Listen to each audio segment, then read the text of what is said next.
So, have you ever wished you could find like a really amazing signature scent?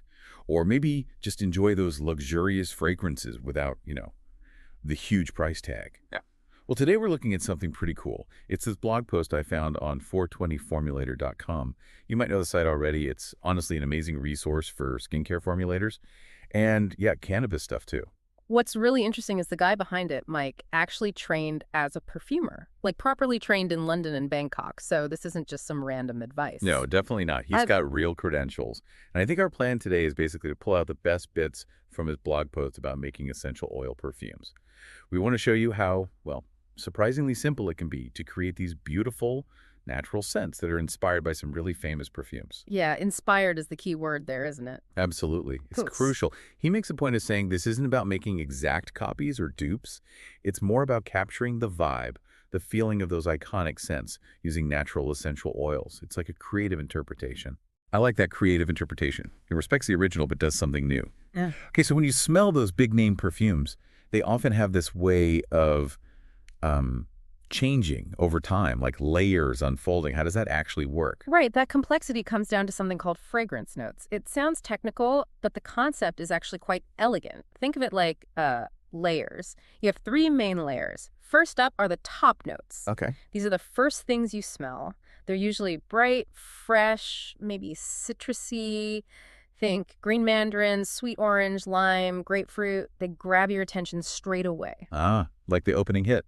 Exactly. But they're light, volatile, so they evaporate pretty quickly. Usually gone in about, say, 15 minutes. 3 minutes. Okay, not long. Not long at all. Then, as those fade, the middle notes start to come through. These are often called the heart of the fragrance. The heart. Makes sense. Yeah, this is the main character of the scent. It lasts longer, maybe 2 to 4 hours. This is where you often find florals like jasmine or rose, or maybe herbaceous scents like marjoram, spearmint, even pitted grain. So this is the part that really defines the perfume's personality. Pretty much, yeah, it forms the core. And then finally, you get the base notes. The foundation. Exactly. These are the notes that stick around the longest. They emerge last and can linger for like 6 to 8 hours, sometimes even more. Wow. They give the fragrance depth, richness, and they also act as fixatives. They help hold on to the lighter top and middle notes, making the whole thing last longer. Like an anchor. Spot on. Think heavy, rich scents like vetiver, ylang-ylang, cypress, myrrh, or warm sandalwood. They provide that lasting impression.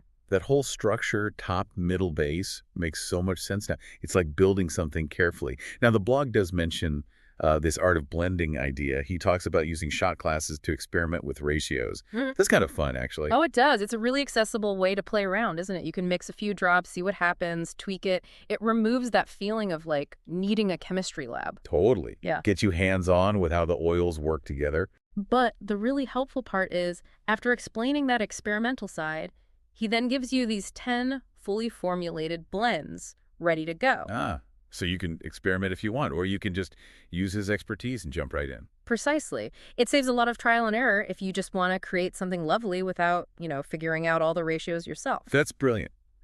And practicality-wise, he also covers how you actually use these blends, right? Like putting them in a roller bottle or making a spray. Yep, he covers that. Yeah. Whether you want to dilute it in a carrier oil for a roller ball for direct skin application, or use something like high-proof alcohol, like Everclear, to make a perfume spray. Okay, good. And he stresses, which is super important, that these essential oil blends must be diluted properly before you put them on your skin.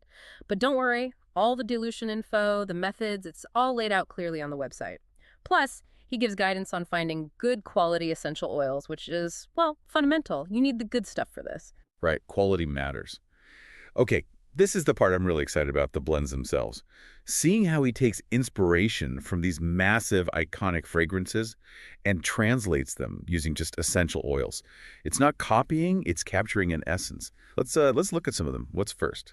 Okay, first up is a blend inspired by Thierry Mugler's Angel, a really distinctive one. Oh yeah, very recognizable. Ah, Sweet gourmand. totally. For this, Mike uses vanilla, patchouli, bergamot, and ylang-ylang essential oils. Vanilla and patchouli, that sounds like the core of Angel, that contrast. That's exactly it. He nails that signature sweet earthy tension. The bergamot adds that initial citrus brightness, and the ylang-yang brings in a kind of lush floral feel. It captures that gourmand character naturally. Cool. Okay, what about something totally different, like fresh and aquatic? How about Davidoff Cool Water? A classic fresh scent. Yeah, definitely. His essential oil blend uses peppermint, eucalyptus, lavender, and cedarwood. Peppermint and eucalyptus.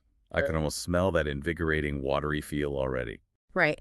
It gives you that crisp aquatic vibe. Then the lavender adds a clean, sort of herbal floral touch, and the cedarwood provides that grounding, slightly woody base, evokes the feeling really well. It's amazing how just 4 oils can do that. Okay, moving towards something maybe richer, oriental. Let's look at the one inspired by Guerlain Shalimar, very classic, opulent oriental. And sensual. The blend uses vanilla, bergamot, patchouli, and frankincense. Ah, vanilla again, but paired differently. Yeah, here the vanilla gives that warm, sweet, really sensual heart. Bergamot lifts it, keeps it from being too heavy. And then the patchouli and frankincense together bring in that deep, resinous, almost smoky mystique that Shalimar is known for. Depth and mystique, definitely. Okay, how about something maybe Italian? Citrusy. He tackles Acqua di Parma Colonia, a benchmark of fresh Italian citrus colognes. Oh, nice. Elegant stuff. For this, the essential oils are bergamot, mei cheng, rosemary, and neroli. Mei Chang. That's an interesting one, alongside bergamot. It is. Mei cheng, or Litsi cubeba, has this vibrant lemony scent, but it's a bit more complex than plain lemon, maybe slightly floral, creamy even. Paired with bergamot, it creates a really bright, zesty opening. Rosemary adds that herbaceous crispness, and neroli gives it that sophisticated, delicate floral touch. Very uplifting. Sounds beautifully fresh. Now, the big one.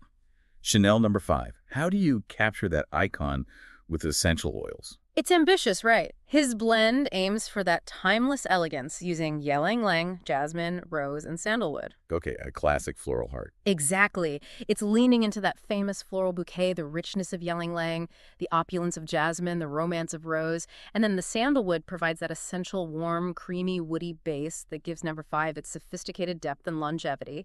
It's about capturing that elegant floral signature. A very clever natural interpretation. What about Dior J'adore? Another huge floral. Similar floral focus, but maybe a slightly different character. The blend for J'adore uses ylang ylang, jasmine, rose like 0.5, but adds vanilla instead of sandalwood. Ah, so a sweeter, softer base. Yeah, that seems to be the idea.